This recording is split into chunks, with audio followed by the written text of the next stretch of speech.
2014 नंतर आणि तो काळ पाहिल्यानंतर, जे 70-80च्या दशक पाहिल्यानंतर आजचे जे राजकीय लोक आहेत, मी आपल्याला सांगू इच्छितो की ते संविधान बदलण्याच्या भानगडीत ते पडत नाही. तुम्ही ऐकले का 2014 नंतर कुठलाही संविधानामध्ये बदल झाला का? आपण फर्स्ट अमेंडमेंट, सेकंड अमेंडमेंट वाचत आहोत. Has there been any amendment in the constitution, major amendment in the constitution, sir, after 2014, since the BJP government has come? No. अभी एक नया मॉडस ऑपरेंडी है. नया मॉडस ऑपरेंडी ये है कि संविधान बदलने की जरूरत क्या है जी? ऑर्डिनेंस की भी जरूरत नहीं है सर. अभी एक्ट ही ऐसे हैं. संविधान है, संविधान वरचा बक्सा झाला, त्याच्यानंतर कायदे बनतो, तो त्याच्यानंतरचा स्टेप आहे, आणि त्याच्यानंतर रूल्स बनतात, तो तीसरा स्टेप आहे. सबसे ऊपर संविधान है, उसके बाद ऍक्ट है, आपण म्हणतो ना कायदा पास झाला, आणि तिसरा स्टेप वर त्या कायद्याच्या अंमलबजावणीसाठी रूल्स आहेत. आता माझा असा ऑब्झर्वेशन आहे की ह्या गव्हर्नमेंटनी 2014 पासून संविधानाला हातच लावला नाही. इतपत केला की ऍक्ट मध्येही अधूनमधून हात लावला. जे चेंजेस करतात ते रूल्स मध्ये करतात, आणि ते रूल्स मग ब्युरोक्रेसीला सांगतात की याची अंमलबजावणी करा. आणि जोपर्यंत आपल्याला कळतो आणि जोपर्यंत आपण हायकोर्ट, सुप्रीम कोर्टात जातो, तोपर्यंत यांना जे काही करायचं आहे ते करून मोकळे होतात. त्याचं सर्वात चांगलं उदाहरण मी तुम्हाला सांगतो. हे जे सिटीजन अमेंडमेंट्स ऍक्ट आला आहे, आपल्याला ऐकून हा आश्चर्य वाटेल कि जो 4 ओडीच्या बद्दल ज्याच्यावर इतका पूर्ण देशामध्ये इधर पूरा आग लगा दिया इन्होंने पूरे देश में, ये कायदे में बदल, ये 2000 हमारी माहिती के हिसाब से क्या है, ये 2019 में ये बदल आया है. मैं आपको बताता हूं, अगर आप सिटीजन अमेंडमेंट एक्ट उठा के देखेंगे और उसमें 2009 के रूल्स देखेंगे, तो 2009 के रूल्स में 2016 में ही यही 4 लाइन उठा के डाल दी गई थी और किसी को पता भी नहीं चला. 16 मध्ये झाले का आंदोलन? नाही झाले. कोणाला माहित झालं का अफगाणिस्तान, पाकिस्तान, बांगलादेश आणि हे ख्रिश्चन आणि हे सगळं लिहिला? कोणालाच माहित नाही झाला. हे लिहिला होता त्यांनी 2016 मध्ये सेक्शन रूल 3 मध्ये त्याचा सबटेक्स्ट ऍड केला आणि फुटनोट मध्ये त्यांनी ऍड करून टाकला. मग त्याच्यानंतर 2009 चे जे रूल्स आहेत त्याच्या प्रत्येक शेड्यूल मध्ये हेच 4 लाइन आलेले आहेत. तुम्ही जर तपासून बघा. No change in the act. जब इनको और बड़ा काम करना था, तब इन्होंने, जब इनको जानबूझ के देश में आग लगानी थी, तब इन्होंने उसको पार्लियामेंट के सामने रखा कि अब हम सेक्शन 3 अमेंड करेंगे. सिटीजनशिप अमेंडमेंट एक्ट में अब हम अमेंड करेंगे, उसके बाद बहस शुरू होगी, उसके बाद उसके ऊपर राजनीति शुरू होगी. कहने का मतलब ये कि अब ये नई चीज पॉसिबिलिटी हमारे सामने आ रही है. आपल्या समोर ही नवीनच गोष्टी समोर आली आहे की संविधान आपण हे धरून बसू, आणि माहित होते की हे जे कायद्याचे जे डंबर आहे इथे याच्यामध्येच बदल चालू आहे, आणि मग जे रूल्स बनलेले आहेत त्याच्यामध्येच बदल चालू आहे. जसा उदाहरणार्थ पासपोर्ट ऍक्ट मध्ये बदल झाला, आपल्याला माहित आहे का? नाही, संविधानामध्ये बदल नाही आहे. फॉर एक्झाम्पल फॉरेनर्स ऍक्ट मध्ये बदल झाला, सेक्शन 9 बदलून टाकले, आपल्याला माहित आहे का? नाही आहे. कारण असे मी 10 ठिकाणी अजून एक्झाम्पल्स देऊ शकतो. रूल्स आफ्टर रूल्स बदलण्यात येतो, कारण रूल्स जे आहे तो आपला तहसीलदार फॉलो करतो. रूल्स जे आहे तो आपला कलेक्टर फॉलो करतो. कलेक्टर आणि तहसीलदार काही ऍक्ट पाहत नाही आणि रोज संविधान उघडून बसत नाही. त्यांच्यासाठी तो रूल्स आहे, आणि त्या रूल्स मध्ये जे बदल करण्यात येतो त्याच्यावर ते आपल्यावर प्रॉब्लेम्स तयार होतात आपल्यासोबत. तर शेवटी मला असं सांगायचं आहे की आर्टिकल, याच मुद्द्याला धरून नागरिकता कोणाला मिळाली पाहिजे, कोणाला नाही मिळाली पाहिजे, ही गोष्ट आर्टिकल 5 मध्ये आहे. Article 5, article 6, article 7, article 8, article 11 पर्यंत. आता आर्टिकल 5 to 11 नागरिकताच्या बद्दल आहे. मग याच्यामध्ये आर्टिकल 9च्या हिशोबानं तुम्ही ह्याच आर्टिकल्स मध्ये, किंवा संसद जर वाटेल, जर न्यायपालिकेला वाटेल की नवीन काही कायदा आणायचा आहे, तर मग त्या हिशोबाने ते कायदे आणू शकतात. तर मग जे सिटीजन अमेंडमेंट, सिटीजनशिप ऍक्ट 1955 जे आहे त्याच्यामध्ये बदल करण्यात आला, आणि मग त्याच्यानंतर ही NRC ची गोष्ट आली. आता जो ऍक्ट मध्ये बदल करण्यात आला तो असंवैधानिक आहे का? मग याच्यासाठी आपल्याला माननीय सर्वोच्च न्यायालयाकडे पुन्हा पाहावा लागतो. तर माझा लक्ष, जेवढे पिटिशन्स आज गेले आहेत, तर जे आपला विषय आहे पुन्हा संविधान आणि सर्वोच्च न्यायालयाचा जो संबंध आहे तो संबंध कशा पद्धतीने पुढे येतो हे आपल्याला लक्ष देण्याची आवश्यकता आहे. हा संबंध त्याच पद्धतीने पुढे येणार जसा 1977 मध्ये झाला होता, की आता नव्याने सुप्रीम कोर्ट हिम्मतीने असं सांगू शकेल की हा कायदा बेकायदेशीर आहे. धर्माच्या आधारावर आर्टिकल 5 ते आर्टिकल 11 पर्यंत कुठेही लिहिलं गेलं नाही किंवा अख्खा संविधानामध्ये कुठेही लिहिलं नाही किंवा प्रिएम्बल मध्ये लिहिलं नाही की धर्माच्या आधारावर, जातीच्या आधारावर तुम्ही या पद्धतीचे बदल तुम्ही करू शकता. पण धर्म ही गोष्ट आली नाही, आणि धर्म आली नाही तर या कायद्यामध्ये जर धर्म आला आहे तर मग याच्याबद्दल माननीय सुप्रीम कोर्ट काय म्हणते आपल्याकडे आपलं लक्ष जे आहे ते बघावं लागेल. एकंदरीत माझा असं म्हणणं आहे की संविधानचा जो टेक्स्ट आहे, मी जो लेख आहे, जो आपण जे शब्द वाचतो आणि त्याचा जो कॉन्टेक्स्ट आहे, त्याची जी चौकट आहे जे आपले संविधान निर्मात्यांनी आपल्याकडे दिली आहे, तो हे याचा एक सांगड घालून आपला एक नवीन शब्द तयार होतो, जे माझ्यासाठी खूप महत्त्वाची गोष्ट आहे. आणि त्याच्या मराठीमध्ये काय रूपांतरण होऊ शकतो मी 100% सांगू शकत नाही. त्याला आपण कॉन्स्टिट्यूशनल मोरॅलिटी म्हणतो, संवैधानिक नैतिकता. आणि जर ती नैतिकता आपण विसरलो तर मग आपलं संविधान खतऱ्यामध्ये येणार. आपल्याला खूप सजग रहण्याचा ये समय ऐसा है कि हमको सावधान रहने की ज़रूरत है. संविधान जो है वो लवचिक टेक्स्ट है, उसमें कभी भी बदल आ सकते हैं, कुछ भी कर सकते हैं. आज जो बदलाव इन्होंने लाए 2024 में हमारे ऊपर है. सरकार अगर बदले और हमको पसंद नहीं आया तो वो सरकार फिर से बदल कर सकती है. तो एकंदरित मेरा ऐसा रिक्वेस्ट है और मेरा ऐसा मानना है कि जो भी संविधान के बारे में हम सीखते हैं, समझते हैं, उसके बारे में पढ़ना ज़रूरी है, उसके बारे में सोचना ज़रूरी है. और ऐसे कार्यक्रम, कानेरकर सर जैसे बड़े लोगों ने इस तरह के कार्यक्रम, छोटी जगहों पे कार्यक्रम, तालुका लेवल पे, तहसील लेवल पे, जिला स्तर पे ऐसे कार्यक्रम ज़्यादा से ज़्यादा आयोजित होने की ज़रूरत है. मैं आपको बताता हूँ, मैं नागपुर में रहता हूँ, नागपुर में भी ऐसे कार्यक्रम नहीं होते. इतनी शांति से और इतने पर्सपेक्टिव के साथ लोग आते नहीं, इतनी दूरदृष्टि के साथ आते नहीं, सुनते नहीं. आप सभी लोग आभारी, मैं आपका आभारी हूं, अभिनंदन के पात्र हैं. तुमच्या सगळ्यांचा मी आभार मानतो. तुम्ही इथे आले, मला वेळ दिला. माझ्या बोलताना जर काही चुकलं असेल, त्याच्यामध्ये जर काही लक्षात आलं नसेल तर कधीही माझ्यासोबत पुन्हा चर्चा होऊ शकतो. मी कानेरकर सरांना मी धन्यवाद देतो की त्यांना मला इथे बोलवलं, इथे बोलण्याची संधी दिली. आणि माझी जी विकृत मराठी आहे त्याच्यामध्ये तुम्ही हे सगळं ऐकून घेतलं, त्याच्यासाठी तुम्ही सर्वांचा धन्यवाद. जय भीम, जय महाराष्ट्र. आपण संविधानावरती ज्या अमेंडमेंट झाल्या त्याबद्दल विस्तृत असं मार्गदर्शन केलं. त्यानंतर आजच्या कार्यक्रमाचे स्वागताध्यक्ष आयुष्यमान भारती भाऊरावजी दिवटे, नगराध्यक्ष नगरपंचायत लाखांदूर या ठिकाणी उपस्थित झालेले आहेत. यांचे स्वागत आयुष्यमती ज्योतिताई कानेकर, नागवंश लाखांदूर हे करतील अशी मी त्यांना विनंती करतो.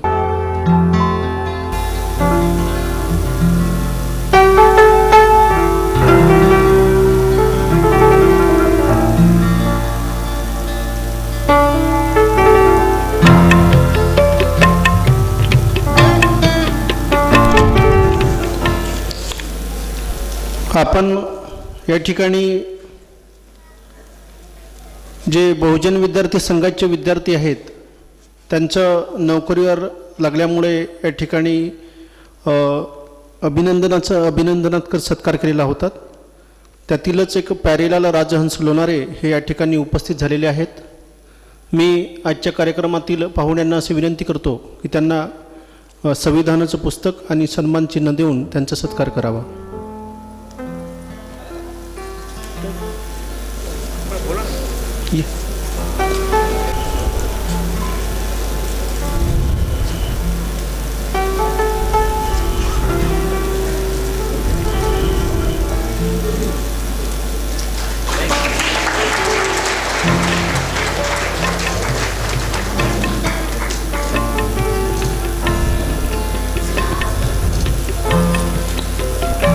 यानंतर आजच्या कार्यक्रमाचे मार्गदर्शक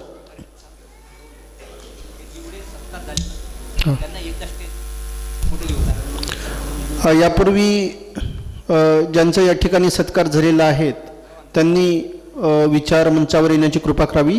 त्यांना जे स्मृतिचिन्ह आणि पुस्तक दिलेलं आहे त्यांच्यासोबत या ठिकाणी मंचावरती यावं. त्यांचं या ठिकाणी एक ग्रुप फोटो घेण्यात येत आहे, कारण नंतर सामानासहित या सर्व, कारण मग वेळ होते आणि आपण निघून जातात, त्याच्यामुळे तुमचे सर्वांचे ग्रुप फोटो घ्यायचे आहे. सर्व ज्यांचा सत्कार झालेला आहे त्यांचे सत्कार मूर्ती सर्वच.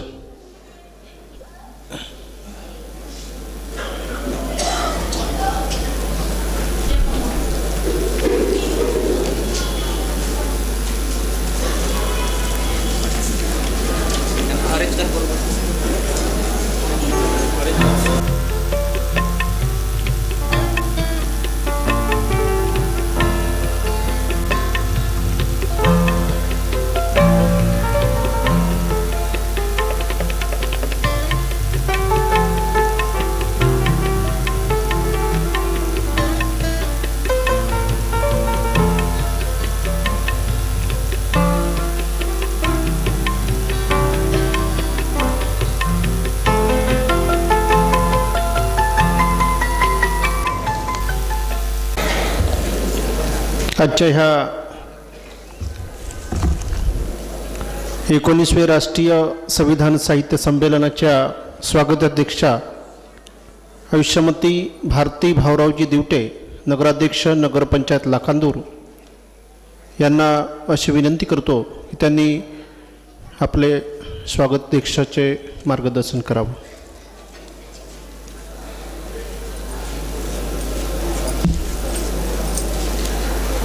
सर्वांना माझा नमस्कार. आज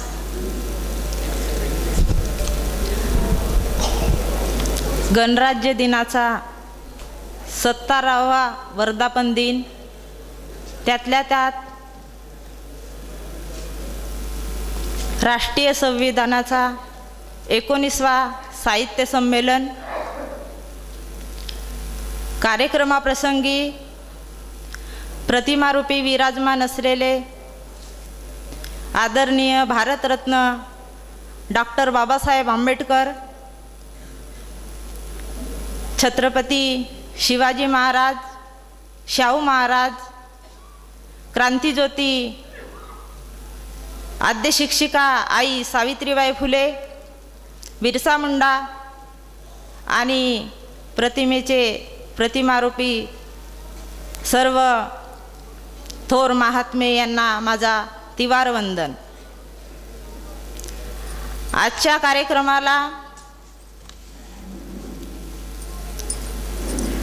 उद्घाटक म्हणून लाभलेले आदरणीय कोडसे पाटील, मार्गदर्शक आदरणीय रमण श्रीहरी चिमुनकर, आदरणीय आत्ताच ज्यांचे तुम्ही सुंदर आणि चांगल्या एज्युकेटेड भाषेत ज्यांचं प्रबोधन भाषण ऐकलं असे ते कल्याणकुमारी मुंबई, कल्याणकुमार, विशेष अतिथी गुणवंत गुणरत्न सदावर्ते, आदरणीय डॉक्टर SM राऊत राजन आणि मंचकावरील सर्व पाहुणे मंडळी.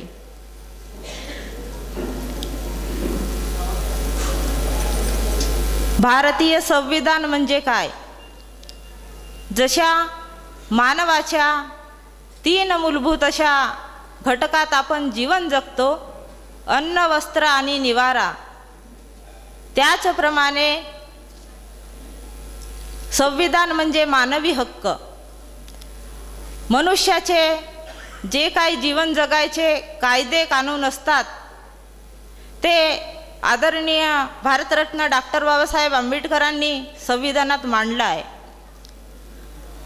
संविधान म्हणजे कित्येकांना वाटते की ते आपलं नाही, आपल्या भाषेतलं नाही किंवा आपल्या जातीय धर्माचं नाही, पण संविधानामुळे जातीभेद हा कायदाच नष्ट झालेला आहे. माझ्याही घरी पुस्तक आहे संविधानाचं, खूप दिवसापासून मी त्याचं वाचन करते. संविधानामध्ये जे काही लिहिलं आहे त्याचनुसार भारताची राज्यघटना चालली पाहिजे, किंवा देशामध्ये जे काही लोक राहतात त्यांच्याप्रमाणे कोणता कायदा कोणाला लागू झाला पाहिजे याच भाषणाचे वाचन डॉक्टर बाबासाहेब आंबेडकरांनी संविधानात केले. नुसतं जातीयवादाचं भांडण करू नये, एकमेकाला समजून घेतलं पाहिजे. विचाराची देवाणघेवाण म्हणजे संविधान, जातीयवादाचं संविधान नाही. मी जास्त काही सांगणार नाही, कारण की माझा संविधानाचा हा पहिलाच कार्यक्रम. मी असल्या कार्यक्रमात फारशी गेली नाही. मागल्या वर्षी सरांनी मला आमंत्रित केलं, कानेकर सरांनी, पण आमच्या नगरपंचायततर्फे घरकुलाचं उपोषण बसलं होतं आणि त्यानंतर एक खेडुल्याचा कार्यक्रम होता, महिला मेळावा, त्या कारणानं मी येऊ शकली नाही. तरी मी कानेकर सरांच्या आयोजनाचं आणि इथे उपस्थित असलेल्या बाहेरून तथा लाखांदूरवासियांचं, गणमान्य नागरिकांचं शतशः आभार मानते. सर्वांचं मनापासून अभिनंदन करते. सर्वांना स्वातंत्र्य दिनाच्या शुभेच्छा देते. इथेच थांबते. जय हिंद, जय भारत. धन्यवाद ताई. आपण भारतीय संविधान घेतलं व तुमच्या घरी आहे व आपण वाचता, यांचा आम्हाला सार्थ अभिमान आहे. यानंतर आजच्या कार्यक्रमाचे प्रमुख मार्गदर्शक ॲडव्होकेट रमण श्रीहरी चिमुरकर, वरिष्ठ शाखा पदव्युत्तर विभाग, central India college of law, Nagpur, यांना अशी विनंती करतो की त्यांनी संविधान निर्मात्यांच्या अपेक्षापूर्तीसाठी न्यायपालिकांचे प्रयत्न या विषयावर विस्तृत असं मार्गदर्शन करावं.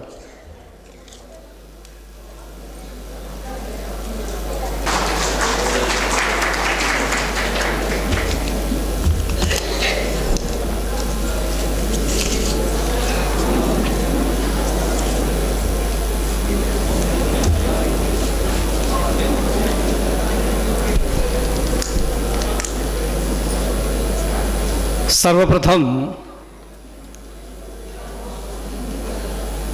इथे महापुरुषांच्या ज्या प्रतिमा, महनीय महापुरुषांच्या ज्या प्रतिमा इथे लावलेल्या आहेत, त्या सर्वांना मी विनम्र अभिवादन करतो. विचारपीठावर उपस्थित असलेले आजच्या 71व्या प्रजासत्ताक दिनाच्या निमित्ताने लाखांदूर शहरवासियांनी आणि विशेषतः काणेकर सरांनी अत्यंत मेहनतीने ही चळवळ 19व्या वर्षापर्यंत आणून ठेवलेली आहे. खऱ्या अर्थाने काणेकरजी, तुम्ही निव्वळ 19 वर्षच इथल्या लोकांना सवय नाही लावलीत तर खऱ्या अर्थाने त्यांच्यामध्ये तो विचार तुम्ही पेरलात आणि हे कार्य इथपर्यंत आणून ठेवलं. त्यामुळे काणेकर सरासाठी जोरदार टाळ्या एकदा वाजवा. आपल्यामध्ये अशी व्यक्ती नसतील तर नक्कीच अशा प्रकारचं कार्य कधी पुढे जाऊ शकणार नाही. माननीय काणेकरजी, माननीय डॉक्टर कल्याण कुमार साहेब आणि माझे स्वतःचे गुरु डॉक्टर राजन सर, ज्यांच्या कॉलेजमध्ये 2008 पासून मी हा विषय शिकवतो, संविधान हा विषय. नुकतंच आता एक माझं पुस्तकही प्रकाशित झालं या विषयासंदर्भामध्ये. त्या पुस्तकाचं नाव आहे law and social transformation in India. ते सरांच्या हस्तेच प्रकाशित झालं. या विषयाचा मी अभ्यासक आहे. अभ्यास करताना या ठिकाणी संविधानाचा अभ्यास वेगळ्या पद्धतीने थोडासा करण्याचा मी प्रयत्न केला. नुसतं संविधान हा एक शब्द वाचून चालत नाही. संविधानामध्ये अजून दोन गोष्टी आहेत. ते म्हणजे संविधानाचं तत्वज्ञान आणि दुसरी गोष्ट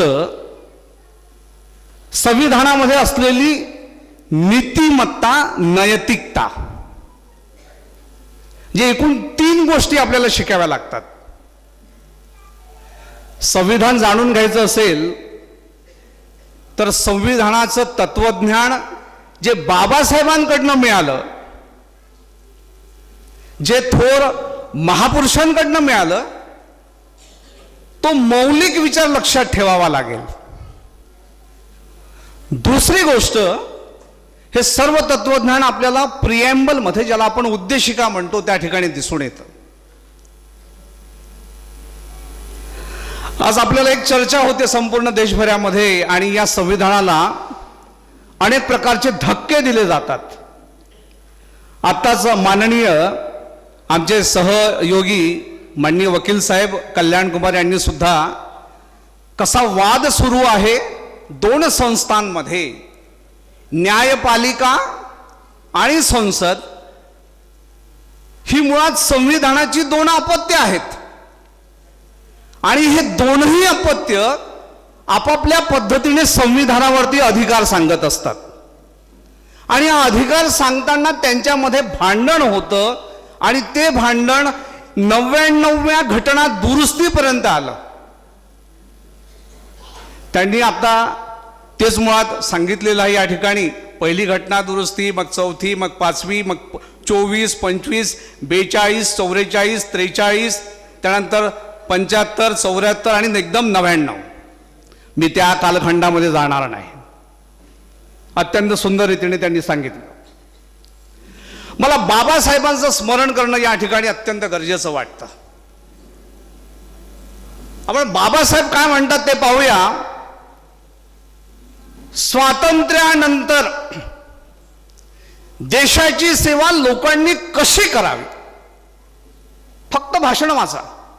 बाबासाहेबांचं पूर्ण साहित्याचं वाचन केलं पाहिजे.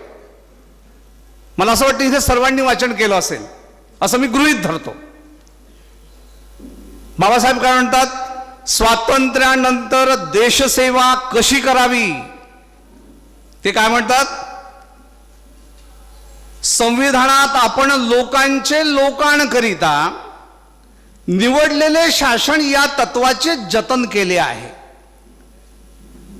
आणि ते आपल्याला सुरक्षित ठेवायचे असेल तर आपल्या मार्गात कोणते अडथळे येणार आहेत हे आपण ओळखले पाहिजे, जेणेकरून लोकांनी निवडून दिलेल्या सरकारच्या तुलनेत लोकांसाठी असलेल्या सरकारला लोक प्राधान्य देण्याकडे वळतील.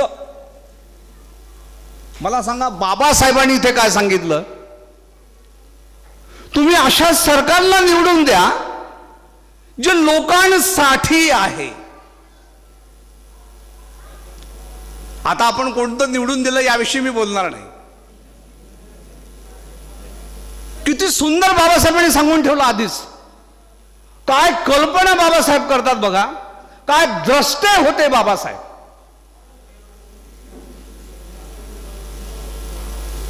ते सरकार कुणाकरता असलं पाहिजे, लोकांचं.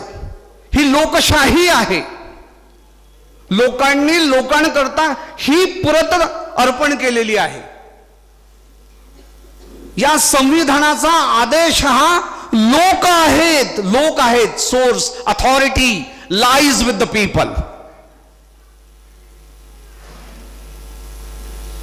मग हे सरकार कुणाकरता असलं पाहिजे, कोणतंही सरकार लोकांकरता असावं. आपण लोकशाही म्हणतो, हे प्रतिनिधी आहेत हे विसरता कामा नये. पुढे बाबासाहेब म्हणतात, फार सुंदर आहे. बाबासाहेबांचं तुम्ही सर्व वाचन करा. मी तर घरी म्हणेन मी रोज वाचन करतो, मी रोज वाचन करतो. मी गेली महिनाभर या विषयावर अभ्यास करत आहोत. सरांनी मला सांगितल्यानंतर सरांनी मला आदेश दिला, चिमुरकर म्हणे तुला बोलायचं आहे. मी म्हटलं ठीक आहे सर, मी येतो. पण हायकोर्टामध्ये गेलो, 610 केसेस वाचून काढल्यात जिथे बाबासाहेबांचा उल्लेख आहे, डिबेट्सचा उल्लेख आहे, कॉन्स्टिट्युशनल डिबेट्सचा, आणि बाबासाहेबांचा रेफरन्स आलाय. असे 610 जजमेंट्स हायकोर्टामध्ये जाऊन वाचलेत. त्यामधले मी काही निवडक इथे या ठिकाणी घेतलेत. पण मी सांगतो बाबासाहेबांचं तत्वज्ञान बाबासाहेब आधीच सांगून गेलेत. ही लोकशाही आहे, मुक्त लोकशाही आहे. त्याहीपेक्षा ही मूलभूत लोकशाही आहे. आणि त्याच्याही पुढे जाऊन ही लोकशाही लिबरल लोकशाही आहे. हा लक्षात ठेवा, काय फरक आहे. नुसतीच लोकशाही नाहीये, नुसतीच फ्री डेमोक्रेसी नाहीये. ही मूलभूत लोकशाही आहे. नुसतीच मूलभूत नसून ती लिबरल डेमोक्रेसी पण आहे, उदारवादी लोकशाही आहे. आपण सर्व स्वतंत्र आहोत. विचार, आचरण सर्व बाबतीमध्ये आपण मांडू शकतो, बोलू शकतो. स्वातंत्र्य आहे, परंतु त्या स्वातंत्र्याला काही बंधनं आहेत. कारण आपण समाजामध्ये राहतो, समाजाचे आपण घटक आहोत. फार पुढे जाऊन बाबासाहेब असं म्हणतात, सुंदर आहे, थोडा तुमचा मी वेळ घेणारा, चालेल? बिलकुल. बाबासाहेब पुढे असं म्हणतात, लोकांनी निवडून दिलेल्या सरकारच्या तुलनेत लोकांसाठी असलेल्या सरकारला लोक प्राधान्य देण्याकडे वळतील. बघा काय सुंदर म्हणाले, लोकांनी लोकांसाठी असलेल्या सरकारकडे वळायला पाहिजे.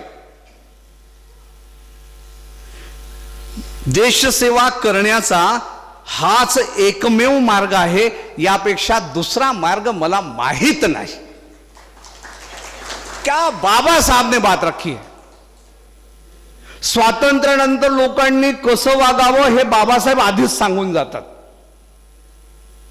क्या बात है बस. मग आपण कसं वागलं पाहिजे. आत्ताच या कल्याण कुमार साहेबांनी फार सुंदरसं 2 गोष्टी सांगितल्यात. एक फॉर्मल अमेंडमेंट आणि एक इनफॉर्मल अमेंडमेंट म्हणून. इनफॉर्मल अमेंडमेंट ही इंटरप्रेटिव्ह चेंजेस असतात आणि फॉर्मल अमेंडमेंट मध्ये कॉन्स्टिट्युशनल टेक्स्टमध्ये चेंजेस येतात. Very nice. यांनी माझा अर्धा भाग जवळजवळ यांनी घेतलाच.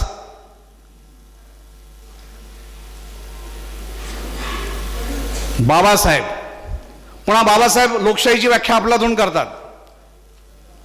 बाबासाहेबांचं तत्वज्ञान समजल्याशिवाय आपल्याला पुढे जाताच येणार नाही. ही संविधान आपण समजूच शकत नाही.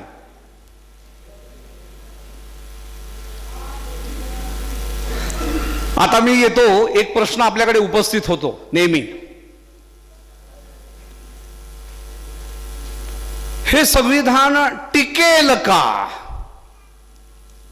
या संविधानावर 99व्या घटना दुरुस्तीपर्यंत कोरडे ओढले गेलेत. जगाच्या इतर संविधानामध्ये एवढे अमेंडमेंट्स नाहीत, तेवढे अमेंडमेंट्स आपल्या संविधानामध्ये आहेत. काय तर या 2 संस्थांमधला वाद, न्यायपालिका आणि संसद. एक जण म्हणतं आम्ही कायदे करतो, तर न्यायपालिका म्हणते आम्ही ते कायदे रद्द करू व्हॅलिडिटी चेक करताना. मग पुन्हा संसद असं म्हणते आम्ही पुन्हा करू. जे आम्ही कायदे करतो, दुसरं म्हणतो आम्ही ॲब्रोगेट करू म्हणजे रद्द करू, आणि तो पुन्हा संसद काय म्हणते आम्ही पुन्हा करू.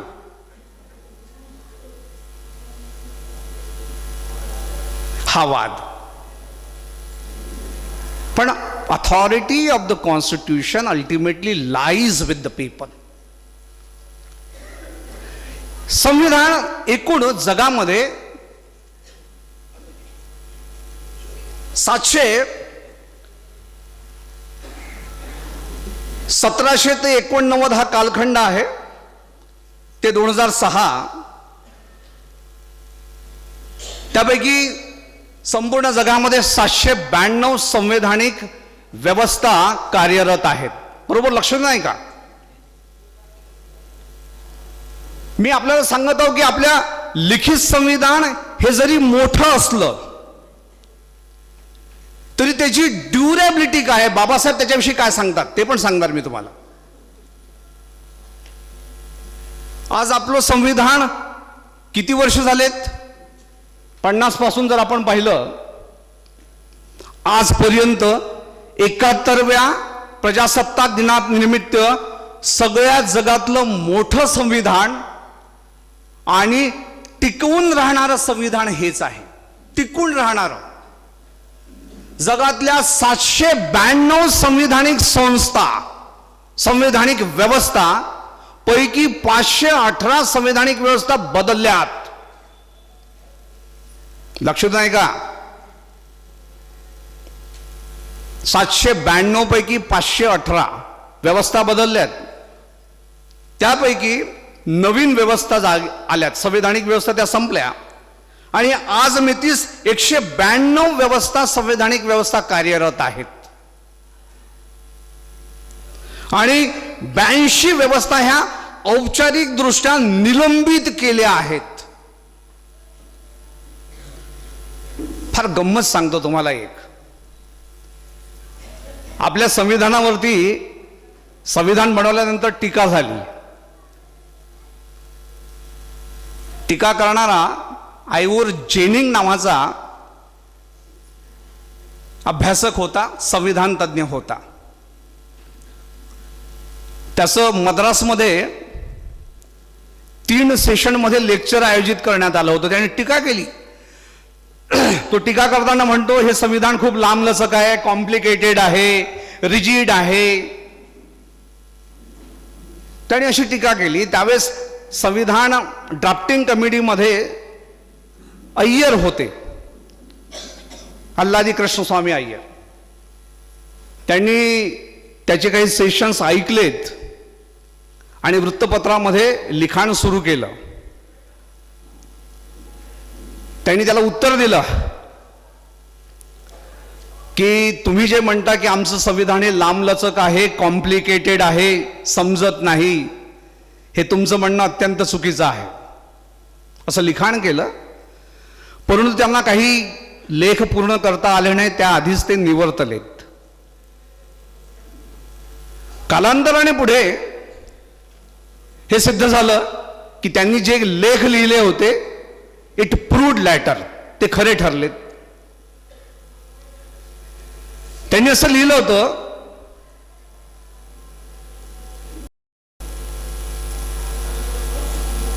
ह्या लेखांमध्ये त्यांनी असं सांगितलं की हे संविधान अत्यंत टिकाऊ आहे आणि हे फार काळ टिकणार आहे. म्हणून आजही आपण आपलं संविधान 71व्या प्रजासत्ताक दिनानिमित्त जसंच्या तसं आहे, शाश्वत मूल्यांसह टिकलेलं आहे हे पाहत आहोत. मग याचा आयवोर जेनिंगला 1960 मध्ये श्रीलंकेचं संविधान बनवण्यास सांगण्यात आलं. मित्रांनो, हे संविधान 6 महिनेही टिकलं नाही. लक्ष देऊन आता पुढे आहे का, पुढे गंमत काय आहे. संविधान जर टिकवायचं असेल तर बाबासाहेब म्हणतात 10 जूनच्या भाषणामध्ये, तुम्ही 1950 10 जूनचं भाषण बाबासाहेबांचं काढून वाचा. काय म्हणतात? त्या देशामधल्या लोकांच्या राहणीमानाचा विचार करावा, त्यांची पात्रता लक्षात घ्यावी, केवळ तात्विक बाजू लक्षात घेऊन जर तुम्ही संविधान लिहिलं तर ते संविधान फार काळ टिकणार नाही. काय विचार आहेत बाबासाहेबांचे. जगातले संविधान का नष्ट झालेत हो 518 ठिकाणी, आणि आमचं संविधान का टिकलं? आम्ही केवळ तात्विक बाजू लक्षात नाही घेतली.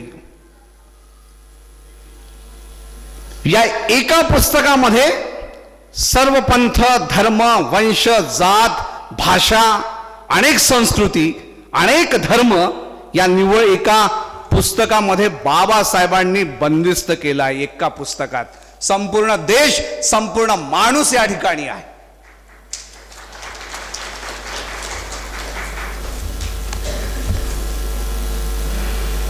फार सुंदर गोष्ट अजून सांगतो.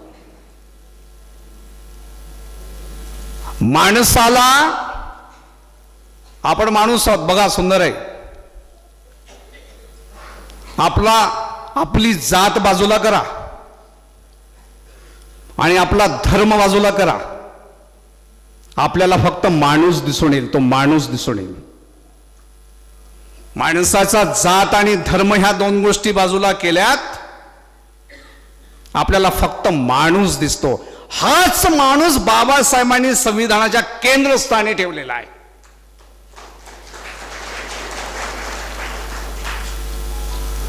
बाबासाहेब म्हणतात हे माणसाला माणूस समजण्याचं तत्वज्ञान आहे. हे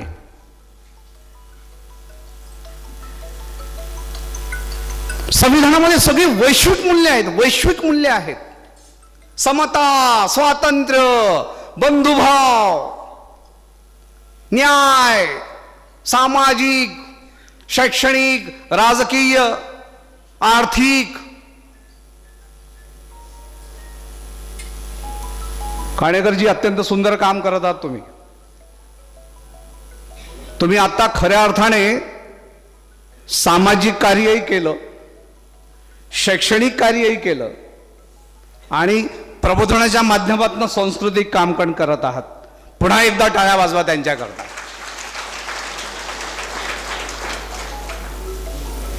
ही वस्तू अशा पद्धतीने आचरण झालं पाहिजे. मी पुन्हा मागच्या विषयावर येतो. कोणतंही संविधान जर टिकायचं असेल तर मी जजमेंट्सकडे पण येणार आहे. ते संविधान लक्षात आहे का? बरोबर. ते संविधान स्पेसिफिक असावं, त्यामध्ये विशिष्टता असली पाहिजे. हा एक मुद्दा आहे. ते दस्तऐवज तो स्पेसिफिक असावा. दुसरं, तो सर्वसाधारण कायद्याप्रमाणे असावा. आणि तिसरं, ते तपशिलासह स्पष्ट असावे. आणि चौथं, ते बदलास अनुकूल असावे. ह्या चार गोष्टी ज्या संविधानामध्ये असतात ते संविधान आपल्या भारतीय संविधानासारखं चिरकाल टिकून राहतं. केवळ तात्विक बाजू लक्षात घेऊन संविधान बनवू नयेत.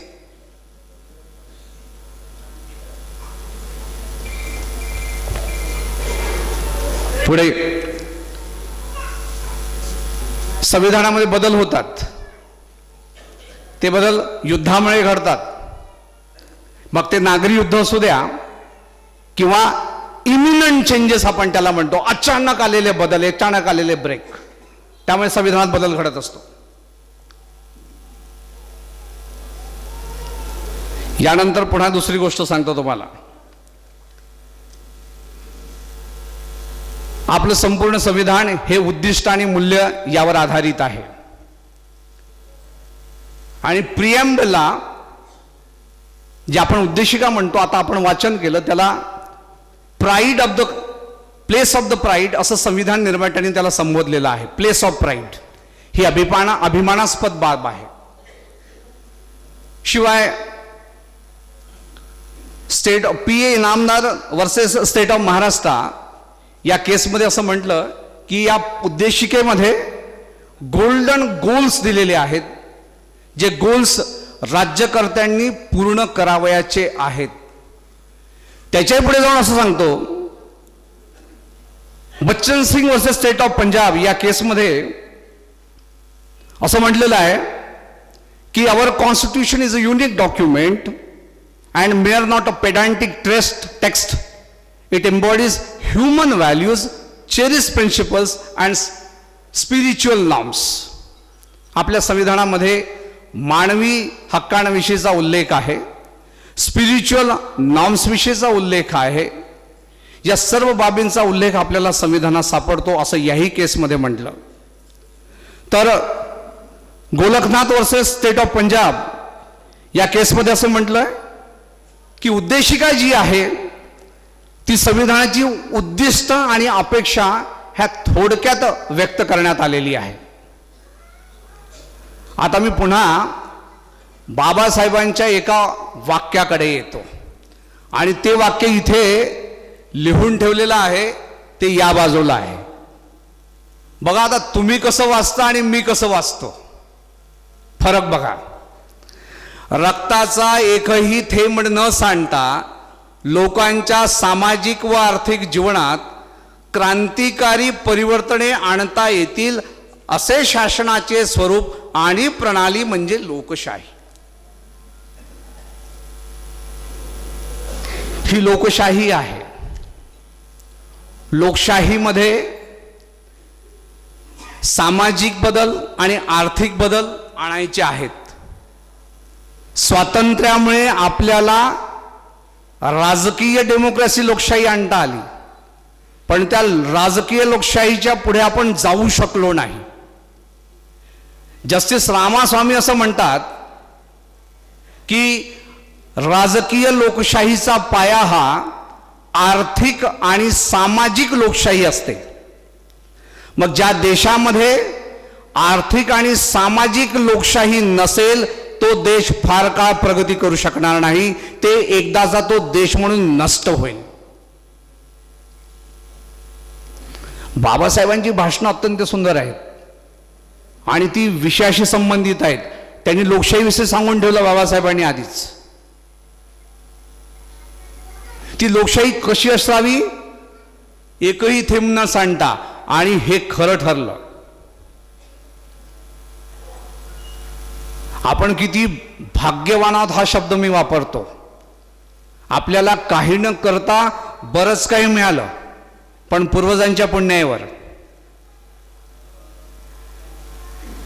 बाबासाहेबांनी एक हाती घटना लिहिली, एक हाती, सिंगल हँडेड.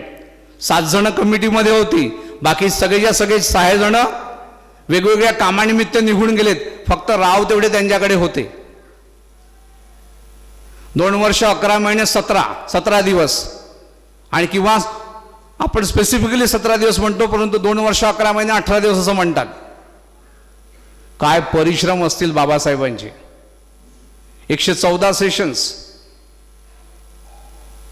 13 कमिट्या, काय तो 6.4 करोडचा खर्च, 7,000 अमेंडमेंट्स, 2,400 काही अमेंडमेंट्स विचारार्थ घेतल्यात. जगामध्ये संविधान बनवताना एवढी मोठी कुठेतरी कोणत्याही प्रकारची व्यवस्था नव्हती. आणि त्यावेळेस बाबासाहेबांना गाईड करण्याकरता असं कोणतंही तत्वज्ञान पण नव्हतं. एक लक्षात ठेवा, जे वाचनात आले ते सांगतोय. संविधान बनवताना तो कालखंड पार्टिशनचा पण होता. म्हणजे पार्टिशनच्या कम्युनल टेन्शन सुरू होते. फाळणी झाली, पाकिस्तान वेगळा झाला. म्हणजे तो शांततेचा काळ पण नव्हता. शांततेच्या काळात हे संविधान नाही बनलं. फार लक्ष नाही का? संविधान बनताना अनेक अडचणी आल्यात,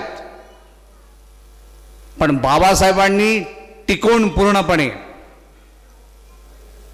अवघ्या त्या कालखंडामध्ये, जो कालखंड त्यांना दिला होता तेवढ्या कालावधीत त्यांनी हे संविधान लिहिलं.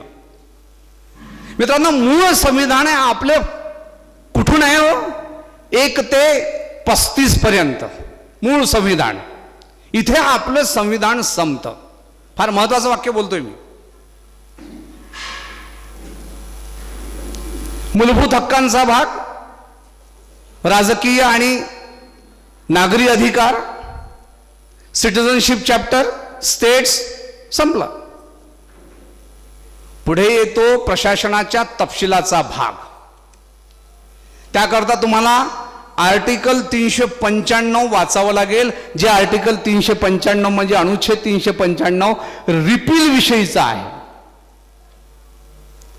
आपलं संविधान खऱ्या अर्थाने 395 प्रमाणे अस्तित्वात आलं. फार सांगतो तुम्हाला, 395 मध्ये पूर्वीचे 2 कायदे आहेत.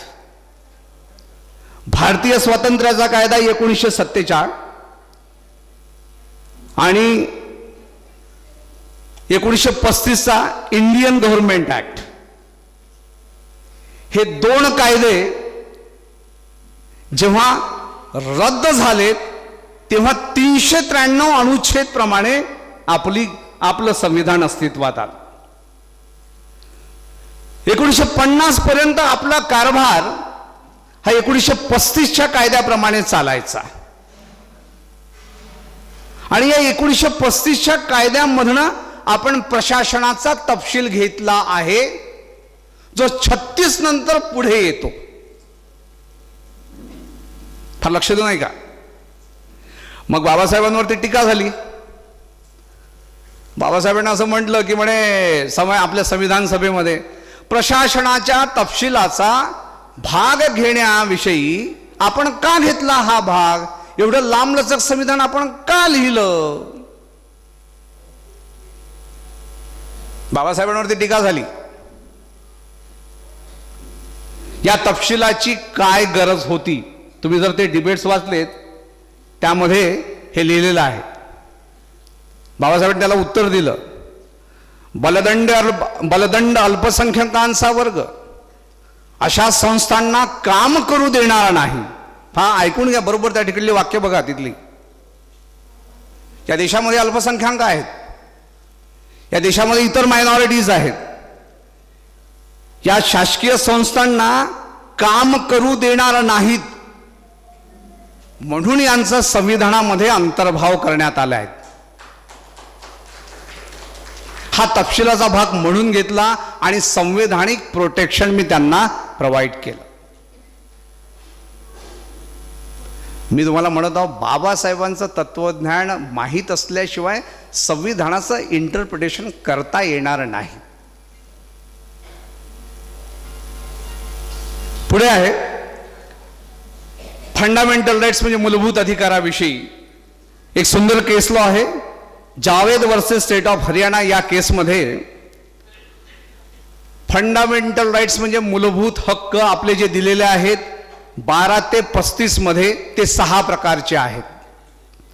समतेचा हक्क, स्वातंत्र्यतेचा हक्क, पिळवणुकीविरुद्धचा हक्क, धार्मिक स्वातंत्र्याचा हक्क, सांस्कृतिक व शैक्षणिक स्वातंत्र्याचा हक्क आणि घटनात्मक उपाययोजनेचा हक्क.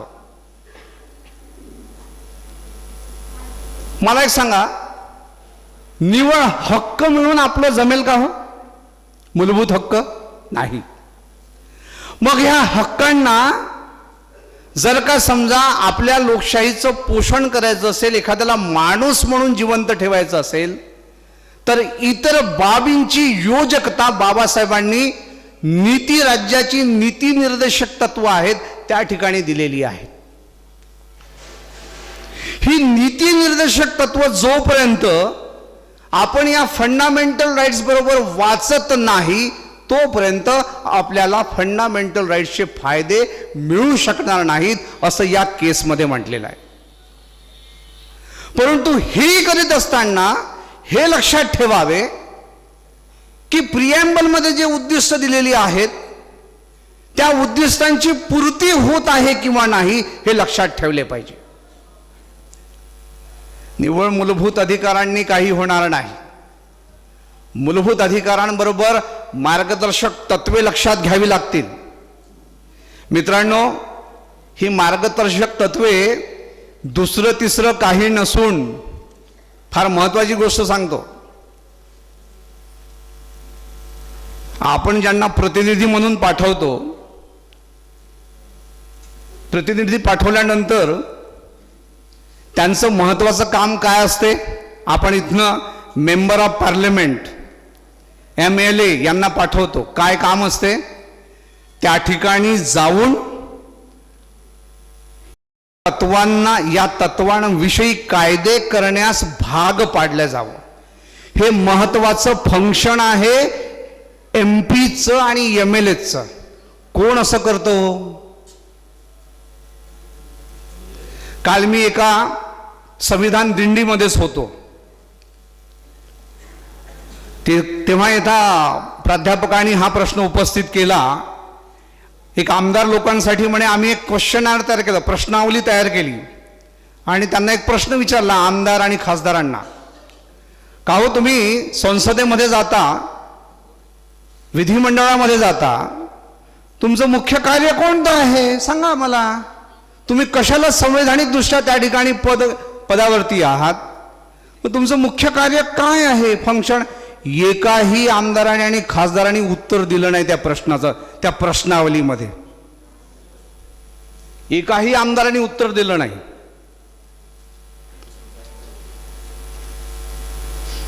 वस्तुस्थिती अशी आहे की संविधान हे पुस्तक स्वरूपात आहे, आपण रोज त्याचे गोडवे गातो, पण काय करावं काय करू नये त्यातलं आपण काही घेत नाही.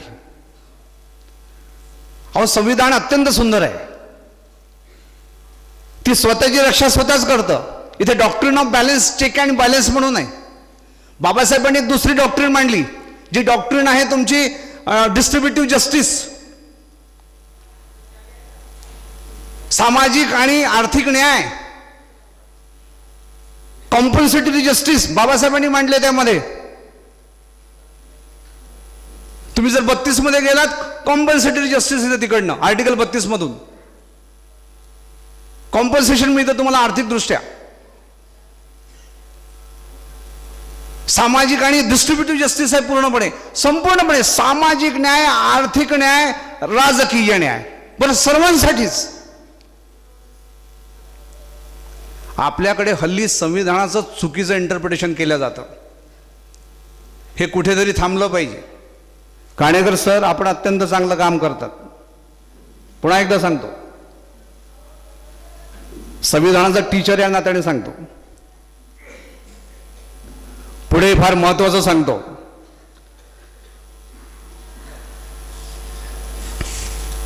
Spirit of the constitution. एक नवीन जजमेंट मी वाचलं, Dattatray Govind Mahajan versus state of Maharashtra. Must remember promise of justice, social, economic and political by 3 great branches of the government. या केसमध्ये 1977च्या केसमध्ये सुप्रीम कोर्टाने स्पष्ट सांगितलं, 3 ब्रांचेस ऑफ द गव्हर्नमेंट म्हणजे एक्झिक्युटिव्ह, लेजिस्लेचर आणि ज्युडिशियरी. तिघांनी लक्षात ठेवावं. काय लक्षात ठेवावं? की must remember the promise of justice, social and economic and political by 3 great branches of the government. सध्या हे सगळं मिसिंग आहे मित्रांनो. सोशल जस्टिसच मिळत नाही, निव्वळ राजकीय मुद्दे उपस्थित केले जातात. आपल्याबरोबर विसंगत असं आपल्या पुढे निर्माण केली जाते विसंगती. खऱ्या अर्थापासून, खऱ्या न्यायापासून आपण अजूनही वंचित आहोत. फार लक्ष देऊ नाही का? बरोबर अत्यंत महत्वपूर्ण बोलतोय. आता जो नवीन वाद सुरू झालाय सीए, काय प्रकार आहे हा? आत्ताच माननीय कल्याण कुमार साहेबांनी स्पष्टपणे सांगितलं. 1961 मध्ये म्हणजे संविधान सभेमध्ये, सॉरी 61 मध्ये नाही, संविधान सभेमध्ये वल्लभभाई पटेलांनी सांगितलं की जातीय आधारावरती कोणालाही नागरिकत्व देता येणार नाही. त्यावेळेसच सांगितलं संविधान सभेमध्ये. सर्व धर्मासाठी खुले राहील. 25चा अर्थ 25 बघा, 25 वाचा तुम्ही. धर्माच्या आधारावरती नागरिकत्व नाहीये. संविधान वाचताना लक्ष नाही का? बरोबर आर्टिकल 5 ते 11 नागरिकत्वाचं चॅप्टर आहे. हे तुम्ही वेगळं ठेवून 25ला वेगळं ठेवून वाचता येणार नाही. 25 लक्षात घ्यावं लागेल. आर्टिकल अनुच्छेद 25 धर्म आचरण्याचा अधिकार. पण अनुच्छेद 25 बरोबर तुम्हाला डिस्क्रिमिनेशनचा आर्टिकल वाचावं लागेल. 15(2) कोणत्याही प्रकारचा भेदभाव केला जाणार नाही. संविधान वाचताना ते वेगवेगळं वाचू नये. रिलेटेड आर्टिकल्स असतात, इंटर रिलेशन असतं त्यांचं. संविधान इंटरप्रेट करताना मी तुम्हाला सांगितलं पुन्हा एकदा, बाबासाहेबांच्या डिबेट्समध्ये पण डोकावून पाहावं लागतं, कॉन्स्टिट्यूंट असेंब्लीच्या. ही एवढी सोपी बाब नाही, आपण जसं समजतो तसं, आपल्याला जसं दिसतं तसं नाही. म्हणून सांगितलं, you fulfil these promises. Social justice, economic justice आणि राजकीय न्याय सुद्धा दिला पाहिजे. अरे पुढे तर असं म्हटलंय जस्टिस रामास्वामींनी एअर इंडिया स्टॅट्युटरी कॉर्पोरेशनच्या केसमध्ये, right to economic empowerment is a fundamental right. हा पुन्हा फंडामेंटल राईट आणला. राईट टू इकॉनॉमिक एम्पॉवरमेंट म्हणजे काय, की त्या देशातल्या लोकांना आर्थिकदृष्ट्या सक्षम होण्याचा अधिकार आहे. आणि हा भाग अनुच्छेद 21 आहे. तुम्ही आर्थिक एम्पॉवरमेंट पासून थांबवू शकत नाही. पुढच्या एका पुन्हा जजमेंटमध्ये सांगतो,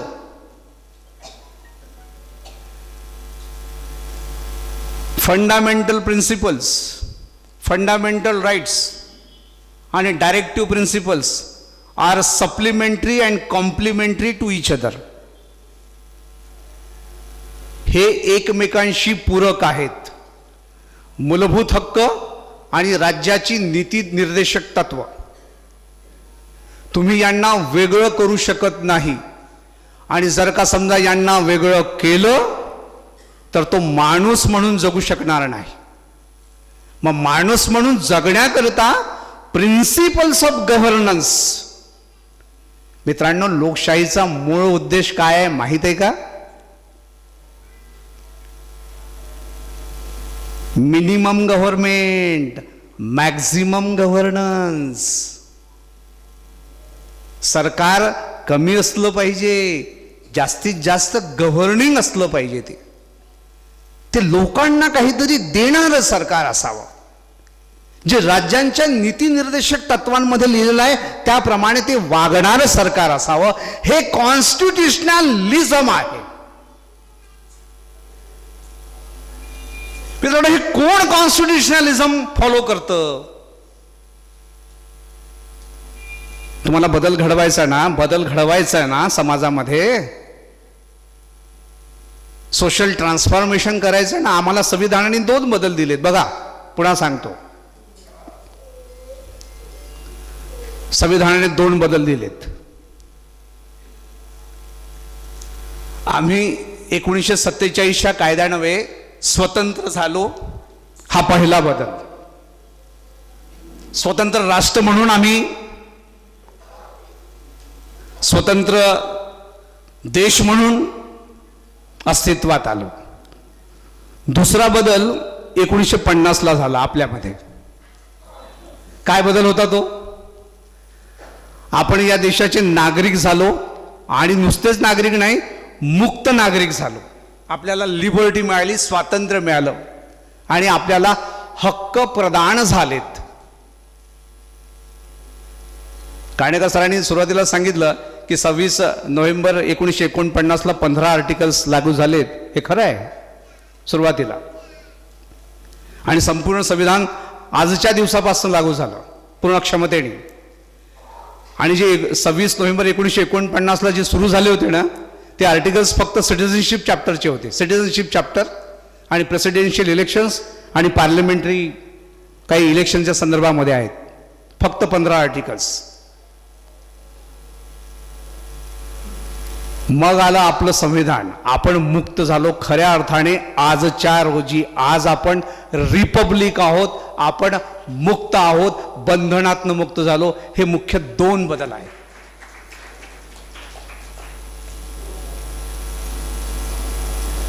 लोक म्हणतात संविधानाने काय दिलं? अरे भरपूर दिलंय. काय दिलं नाही सांगा?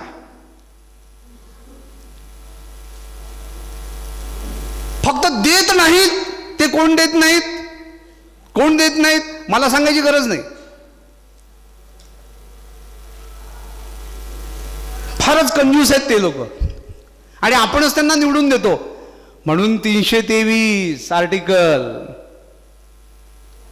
काय हो 323? सांगता हो कोणी? सांगा की.